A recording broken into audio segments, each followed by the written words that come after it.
বিশ্বকাপ হারানোর পর এবার নতুন সংকটে আর্জেন্টিনা। ফাইনালের পর মাঠের সংঘর্ষ ও বিতর্কিত আচরণের কারণে ফিফার তদন্তের মুখে পড়তে যাচ্ছে আলবিসেলেস্তারা। আসতে পারে বড় কোনো শাস্তিও।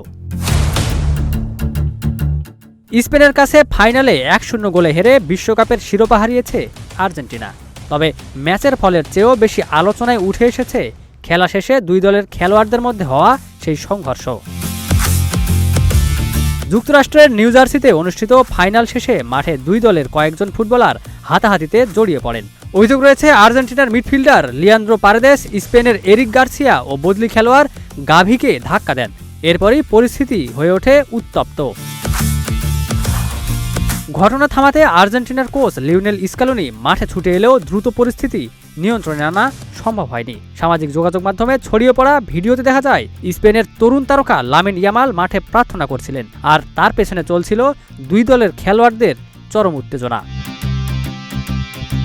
এদিকে ম্যাচ শেষে পুরস্কার বিতরণী অনুষ্ঠানেও আর্জেন্টিনার খেলোয়াড়দের আচরণ নিয়ে সমালোচনা শুরু হয়। রানার্স আপ দলকে সম্মান জানালেও চ্যাম্পিয়ন দলের ট্রফি গ্রহণের সময় কিছু আচরণ নিয়ে প্রশ্ন ওঠে।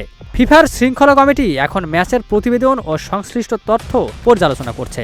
আচরণবিধি লঙ্ঘনের অভিযোগ তদন্তে একজন বিশেষ তদন্ত কর্মকর্তাও নিয়োগ করা হয়েছে। এর আগে সেমিফাইনালের পর ফকল্যান্ড দ্বীপপুঞ্জ নিয়ে রাজনৈতিক বার্তা সংবলিত ব্যানার প্রদর্শনের ঘটনাতেও আর্জেন্টিনার দুই ফুটবলার ফিফার তদন্তের আওতায় রয়েছেন। সব মিলিয়ে মাঠের ভেতর ও বাইরে একাধিক বিতর্কের কারণে শাস্তির মুখে পড়তে পারে আর্জেন্টিনা। তদন্ত শেষে চূড়ান্ত সিদ্ধান্ত জানাবে বিশ্ব ফুটবলের নিয়ন্ত্রক সংস্থা ফিফা। News flash 71।